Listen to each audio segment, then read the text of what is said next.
అస్మద్గురుభ్యో నమ. పర్ణశాలకి తిరిగి స్వాగతం.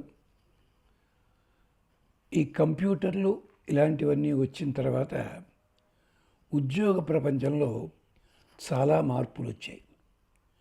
అంతకు ముందు రోజుల్లో ఈ కంప్యూటర్ లాంటివి సాఫ్ట్వేరు ఇవి లేని రోజుల్లో ఆఫీసుల్లో గొడవలు ఉండేవి, అధికారులు ఇబ్బంది పెట్టేవారు. వాళ్ళకి ముచ్చటగా పేరు ఏమిటంటే విగ్గులేని యముడు అని పేరు పెట్టారు ముళ్ళపూడి వెంకటరమణ గారు బుడుగు పుస్తకంలో. అలాగ ఒక 100 మంది ఆఫీసర్లు ఉంటే కొందరు ఇబ్బంది పెట్టేవారు, ఆడవాళ్ళని కానీ మగవాళ్ళని కానీ ప్యూన్లని కానీ. కానీ కంప్యూటర్లు వచ్చిన తర్వాత ఏమైందో తెలియదు, ఎక్కడంటే అక్కడ ఆ అధికారంలో ఉన్నవాళ్ళు తమ కింది స్థాయి వాళ్ళని రకరకాలుగా ఇబ్బందులు చేస్తున్న కారణం చేత ఉద్యోగాలు మారిపోతున్నారు, డబ్బుల కోసం మరో దానికోసం. ఇలాంటిది నిజంగా మీరు కష్టపడుతుంటే, నిజంగా మీరు శ్రమ పడుతున్నప్పుడు పై అధికారి వారి అనుమతి కావాలి, మీకు వాళ్ళ అనుగ్రహం కావాలి, అధికారి మిమ్మల్ని సౌమనస్యంగా చూడాలి అనుకున్న వాళ్ళు 2 నేతి దీపాలు వెలిగించండి. పుట్టమన్ను కానీ లేదా అలాగే తులసి కోటలో మన్ను కానీ పెట్టి దాని మీద ప్రమిద పెట్టండి. అలాగా 2 నేతి దీపాలు, అది కుంతుల్లో కానీ లేదు మామూలు చిన్న రాగి పళ్ళెంలో కానీ లేదంటారు మట్టితో చేసిన ప్రమిదలో కానీ అక్కడ పెట్టి ఈ మంత్రాన్ని ఒక 90 రోజుల పాటు రోజు 27 సార్లు చదవండి. ఆదివారాలు దగ్గరలో ఉన్న దేవాలయానికి వెళ్ళి 11 ప్రదక్షిణాలు చేయండి. స్వామి దర్శనం చేసుకుని లేదా అమ్మవారి దర్శనం చేసుకుని వెనక్కి రండి, సరిపోతుంది. ఇది మధ్యలో అవాంతరం వచ్చినా కానీ కొనసాగించండి.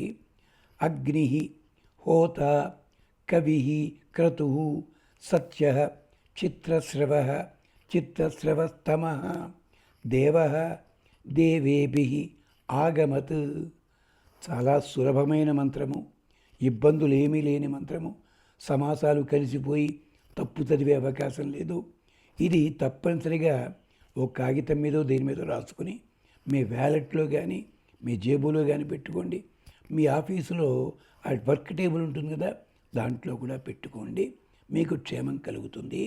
అగ్ని హోత, ఆయన హోత పురోహితుడు, యజ్ఞాన్ని నడిపించే మహానుభావుడు. ఆయన యజ్ఞం చెయ్యాలి అంటే మానసిక యజ్ఞం ఉన్నా నీ శరీరం లోపల అగ్ని ఉంటుంది, ప్రేరణ చేస్తుంది, శబ్దాలు వస్తాయి, అది విశేషం. హోత కవిక్రతు, ఆ క్రతువులన్నిటినీ కూడా కవి పర్యవేక్షించేవాడు. మనకి మహాభారతంలో భీష్ముడు కూడా చెప్తాడు, కర్మసాక్షి ఒక్క సూర్య భగవానుడే కాదయ్యా, అగ్ని వరుణ యమ వాయు వీళ్ళందరూ కూడా కర్మసాక్షులు. 9 పేర్లు చెప్పాడు ఆయన అక్కడ.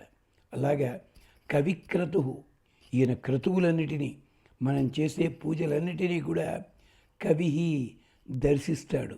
గతంలో ఏం చేశావు, ఇప్పుడేం చేశావు, ఎందుకు చేస్తున్నావు, ఏమిటి అన్నది తెలుసున్నవాడు. సత్య, సత్యస్వరూపుడు, తాను ఇవ్వదలుచుకున్నది ఇచ్చి తీరుతాడు. క్షమించకూడని పని చేస్తే శిక్ష వేసి తీరుతాడు. అక్కడేమిటి, భక్తుడు సరైన వాడైతే భక్తుడి మాట వింటాడు. హనుమంతుడు చూడండి, మొత్తం లంకాదహనం చేశాడు, ఒక్క విభీషణుడి ఇల్లు మాత్రము ఆపేశాడు. ఎందుకని, అక్కడ సీతాదేవి అంది, హనుమతో మత, హనుమంతుడి బుద్ధిని అనుసరించి చల్లగా ఉండు. అంతే అంతే, హనుమంతుడు బుద్ధిమంతుడు. అతని వల్ల ఎక్కడా కూడా మళ్ళీ కాల్చకూడని చోట కాల్చలేదు, అది విశేషం. సత్య చిత్తస్రవస్తమ, గొప్పదైన విచిత్రమైన ధనం కలిగినవాడు.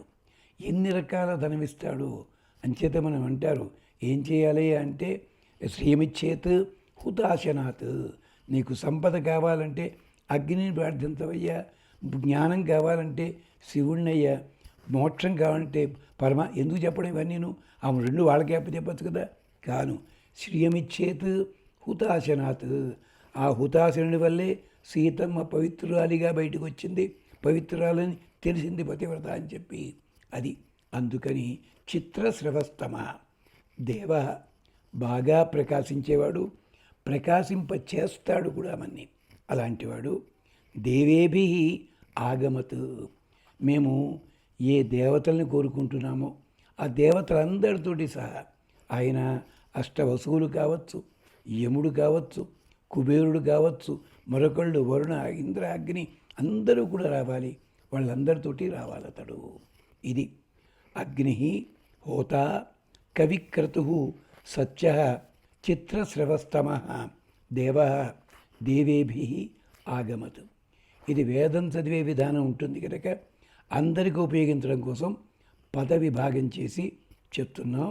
వేద విధులు దయచేసి కరుణించవలసిందిగా ప్రార్థన చేస్తున్నాం. ఇది ఇక తరువాత ఇంకో మంత్రం కూడా అగ్నికి సంబంధించిందే.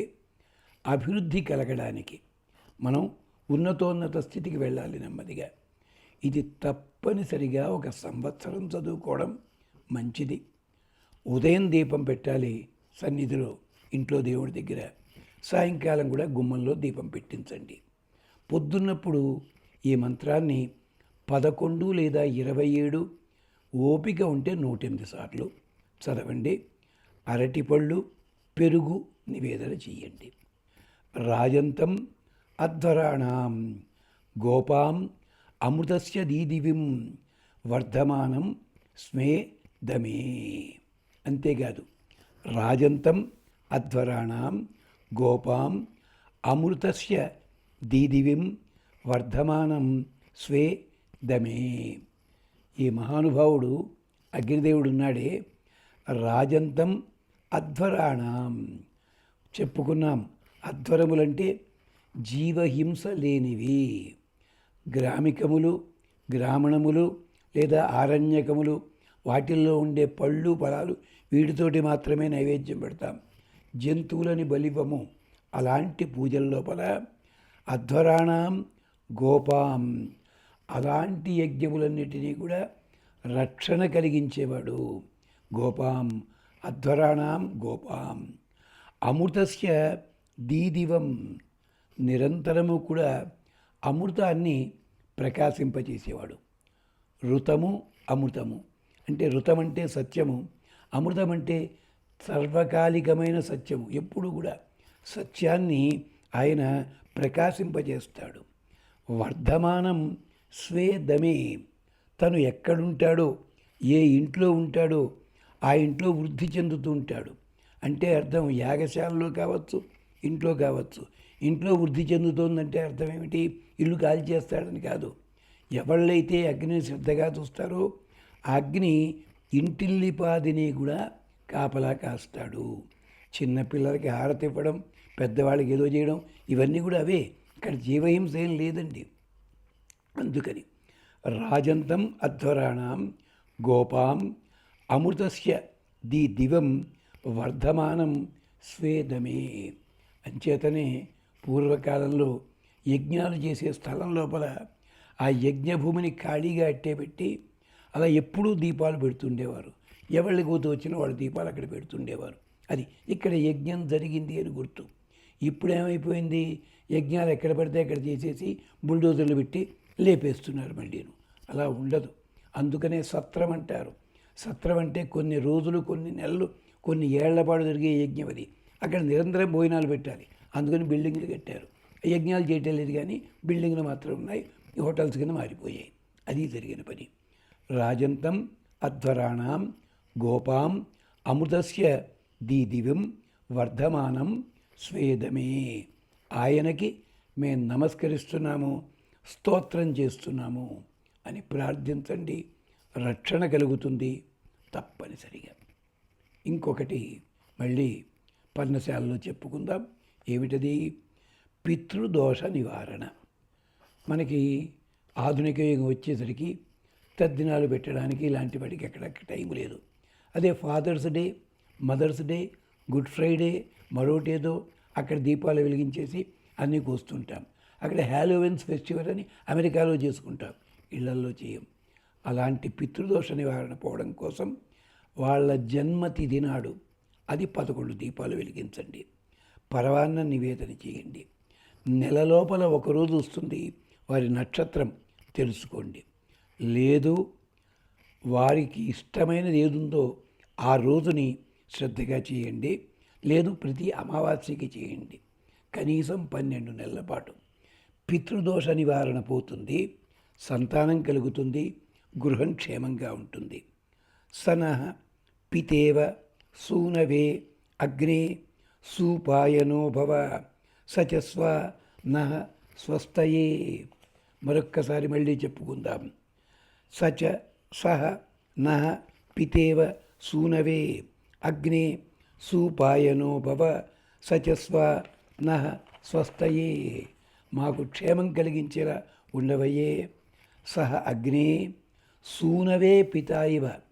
ఓ అగ్నిదేవుడా, సొంత కుమారుణ్ణి, కొడుకుని, తన కన్న కడుపుని అతన్ని చూచుకునే ప్రేమగా చూచే తండ్రి వలె నః సు ఉపాయన భవ. మాకు దరి చేర్చేవాడివి కావాలి. ఉపాయనం అంటే కానుక మాత్రమే కాదు, నదిలో పడిపోయిన వాడిని గట్టు చేర్చడం. ఉపాయము ఇది అర్థం రెండిటికి. అందుకని సు ఉపాయన భవ ఉండు. నః స్వస్థయే సచస్వ. మా శ్రేయస్సు కోసం అని చెప్పి నిలబడి ఉండవయ్యా. మనకి సముద్రాల్లో లైట్ హౌస్ అని పెడతారు. ఎందుకని? దారి తప్పిపోయిన పడవల వాళ్ళు కానీ ఓడల వాళ్ళు కానీ దిక్కును తెలియజేయడం కోసం అది పెడతారు. అది చూడగానే ఇక్కడ మనుషులు ఉన్నారు అని అక్కడికి పెడతారు అందరూ కూడా. అల్లా ఉండాలి నువ్వు. అందుకనే పూర్వకాలం పెద్ద పెద్ద బిల్డింగుల్లో పైన కూడా దీపాలు అలాగే వెలిగించేవారు. పగటిపూటేమో వైభవానికి సంకేతం, రాత్రిపూట 10 మందికి ఉపయోగిస్తాయి అలాంటి దీపాలు. సచస్వ నిలిచి ఉండు. లేదన్నా నక్షత్రం తీరు మాకు తెలియదండి, పర్వాలేదు, రోజు వెలిగించండి, రోజు చదవండి, మీకు క్షేమం కలుగుతుంది, పితృదోష నివారణ కలుగుతుంది. ఇది ఇంకొకటి మంత్రం మళ్ళీ పర్ణశాలలో కలుసుకుందాం. అంతవరకు స్వస్తి.